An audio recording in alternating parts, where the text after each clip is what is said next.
Di tengah usia kehamilannya yang telah menginjak 8 bulan, artis cantik yang juga istri anak Hermansyah, Ashanty, tersandung masalah. Adalah salah satu produk kecantikan yang memakai namanya, tiba-tiba diberitakan masuk dalam daftar 20 produk kecantikan berbahaya oleh BPOM tahun 2016. Dalam berita tersebut, produk kecantikan Ashanty yang diduga bermasalah hingga ditarik oleh BPOM pada tanggal 29 Juli 2016 ini adalah jenis krim malam.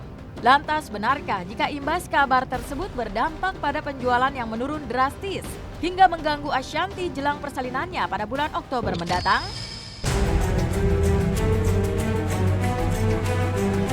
Kemarin yang kena tuh krim malamnya. Ya, bentuknya gini. Yang dia bilang ditarik BP POM tuh ini krim malam. Sedangkan aku tidak pernah BP POM menarik krim malam aku. Yang ada aku menambah satu kandungan lagi supaya kayak yang jerawat lebih kering, kalau yang whitening lebih cerah, aku menambah satu kandungan lagi, aku reformulasi atas permintaan kita. Bukan BP POM tiba-tiba narik nih karena kandungannya jelek gitu kan. Sekarang aku jadi mikirnya karena lagi banyak produk-produk yang ditarik-tarik, orang bisa berpikir seperti itu gitu. Jadi itu merugikan sekali buat kita, penjualan juga jadi ya banyak yang bertanya gitu, minta klarifikasi dulu dari pihak kita, kira-kira apa sih yang sebenarnya terjadi gitu. Iya, awalnya aku juga dikasih sama admin aku bahwa ada berita ini juga. Awalnya aku sempat udahlah kalau berita nggak bener ngapain ditanggepin sih, kan kita capek ya. Harus laporan ke polisi, alhamdulillah 8 bulan mau buat laporan ini tuh. Jadi aku pikir tadinya efeknya tidak akan separah ini, tapi begitu udah berjalannya waktu, akhirnya orang-orang admin gue bilang, Bun, kalau ini nggak diklarifikasi, orang-orang pada bilang, kok takut sih klarifikasi, emang bener ya. Akhirnya kan aku ada di posisi yang serba salah. Aku terakhir lah jualan itu sebulan bisa 10.000 box gini, mulai baru 3 bulan yang efektif ya. Sekarang bulan ini hampir 3.000 ya turunnya. 70%. Pasal 27 ayat 3 itu kan jelas ya, berita yang ada unsur pencemaran nama baik yang merugikan. Itu ancamannya 6 tahun penjara dengan denda 1 miliar. Kalau kita mau ambil perdatanya karena ini berdampak kepada bisnis ya, ada loss opportunity yang tadi Mbak Ashanty sudah katakan ya, kita akan hitung realnya berapa kerugian itu, dan itu akan kita ajukan sebagai tuntutan kerugian material dan juga imaterial. Tapi kalau kita menggunakan undang-undang monopoli dan persaingan usaha, karena juga itu ada kaitannya dengan persaingan yang tidak jujur, seperti yang tadi saya katakan, itu dia dendanya bisa mencapai 20 miliar.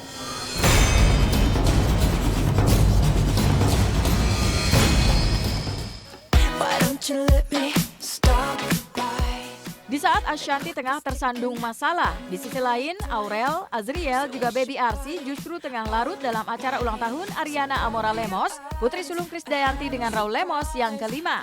Pesta yang digelar begitu mewah di sebuah hotel di kawasan Jakarta Selatan ini mengambil tema Hello Kitty. Hari lahir Amora sendiri sebenarnya jatuh pada tanggal 5 September kemarin.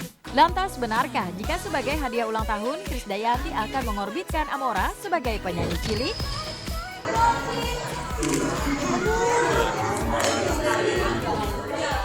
Ini apa? Ini kakak Jill. Kakak Jill kan? Kakak Jill kan? Iya, dia lihat baik karena ini mukanya mirip kakak Jill, ya kan?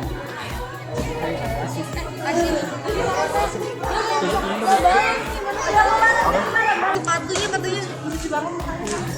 Iya, baru bangun tidur nih tadi.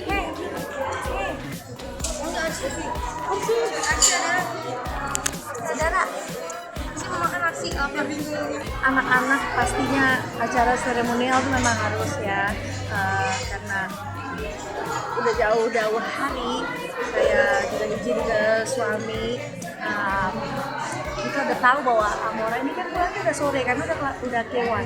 Jadi kalau hari Senin terus pulangnya baru jam 3 sore, mau undangan jam berapa? Kayaknya nggak mungkin gitu, apalagi kan sekarang udah ada perlakuan ganjil genap, kok kayaknya udah nggak mungkin gitu ya kita ngundang tamu banyak di hari Senin. Jadi kita sudah sepakat udah dari sebulan sebelumnya, tentunya udah atas jadinya kita bikin di hari Sabtu ya. Nggak penting bro candle-nya mau tanggal berapa, tapi adalah kebersamaan kita untuk bisa merayakan bersama-sama tepat pada hari ini dalam bentuk wujud syukur. latihan nih, nanti dibikinin album. Iya, tapi ini kan saya bilang mungkin album anak-anak kan masanya masih lama ya Amora ya, insya Allah kalau dia mau latihan ya dalam tahun ke depan kan 7 dan 8 masih di bawah anak-anak gitu. Jadi mungkin kita akan bilangin suara anak-anaknya sedikit yang cadelnya atau yang jelasnya, mungkin nanti latihan vokalisasi yang lebih jelas lagi dalam tahun ke depan mudah-mudahan bisa realisasikan diri, karena kan tentu ya bukan hanya materi tapi kan juga apa ya semangat